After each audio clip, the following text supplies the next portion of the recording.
Lai massacre was a United States war crime committed on the 16th of March, 1968, involving the mass murder of unarmed civilians during the Vietnam War. Upwards of 504 civilians, almost all of which who were women, children, and elderly men, were murdered by the U.S. soldiers from Company C, 1st Battalion, 20th Infantry Regiment, 11th Brigade, and B Company, the 4th Battalion. Some of the women were ganged and their bodies were mutilated. Some of the soldiers were mutilated and blanked children as young as 12. This incident was the largest massacre of civilians by U.S. forces in the 20th century.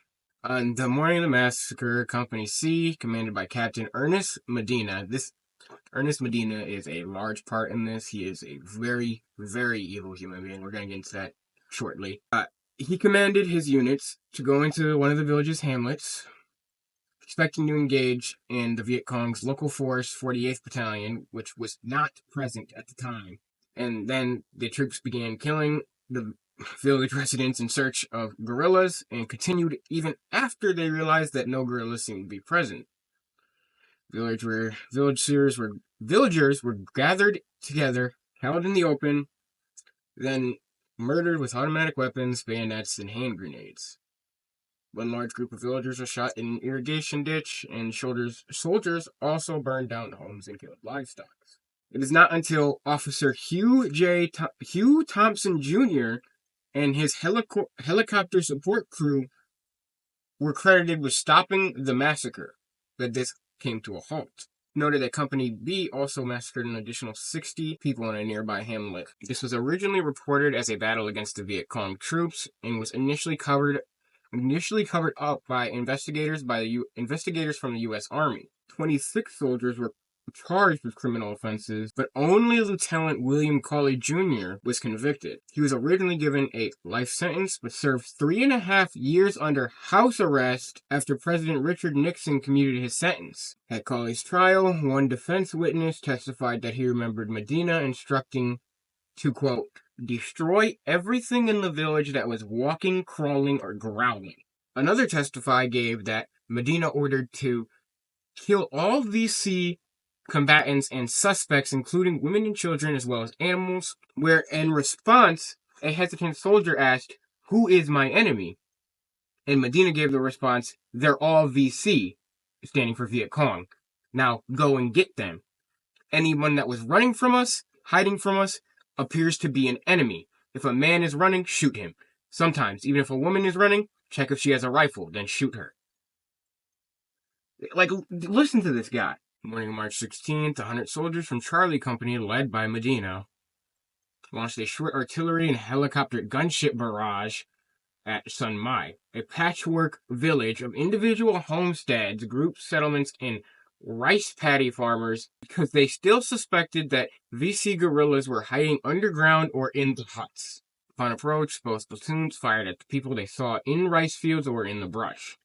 Instead of the expected enemy, the GI units, the American soldiers, found women, children, and old men, many of whom were just simply cooking breakfast over outdoor fires. Oh man, this is gonna be pretty bad, so bear with me.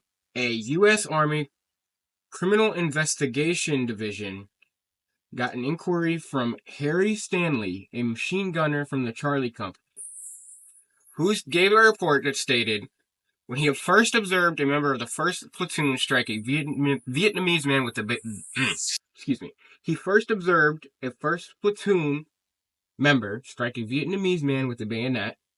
That same trooper pushed another villager into a well and threw a grenade in said well.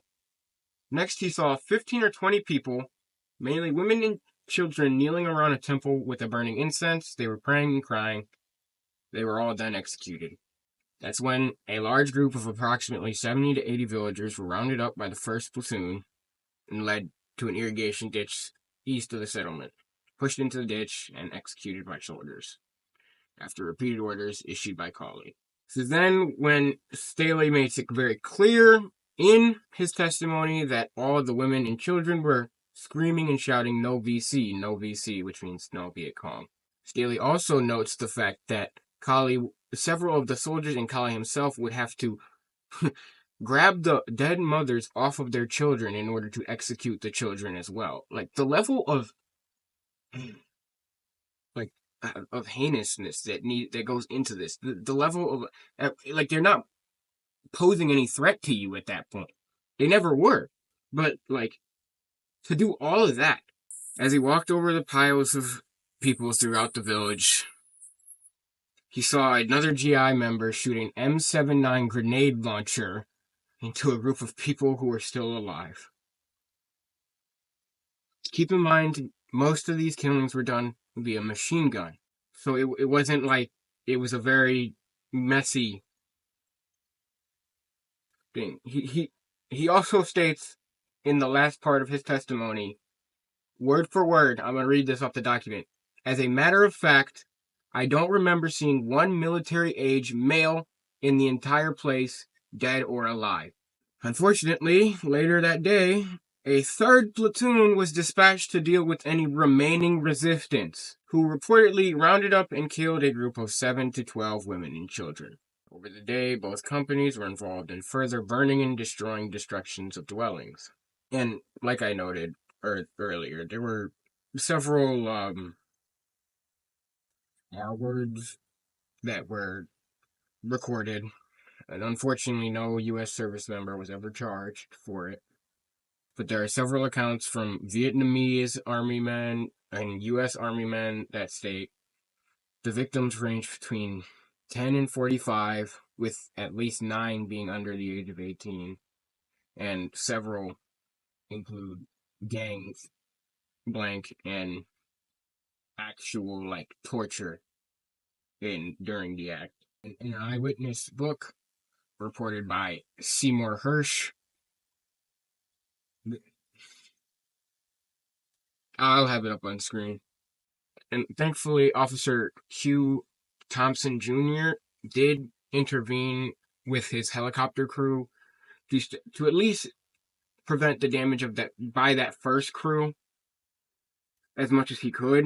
Thompson and his crew apparently said that they witnessed an unarmed woman being kicked and shot at point blank range by Medina. Who Medina later claimed that he thought she had a grenade. So okay.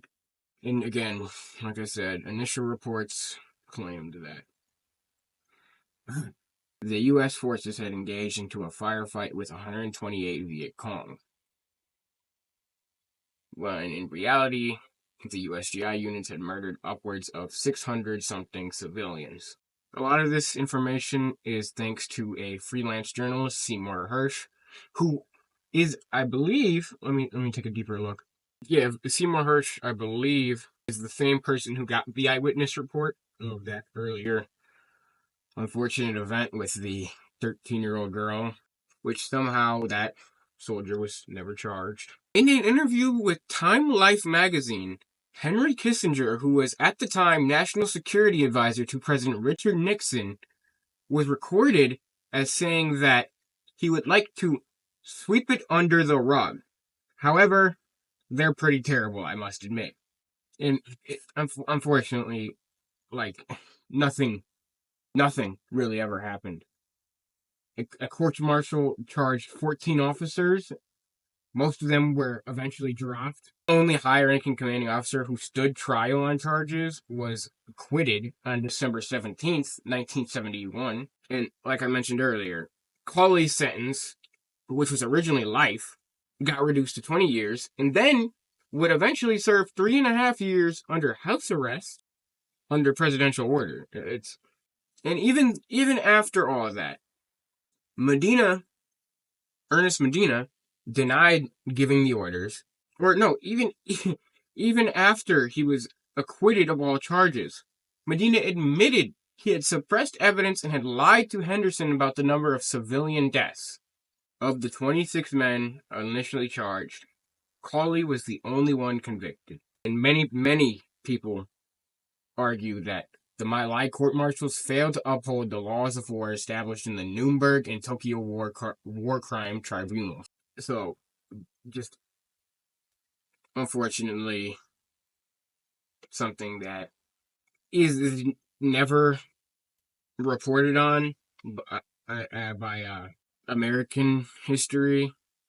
And for me, reading this, it's really just like I know we do bad stuff around the globe. You know, people think America's perfect.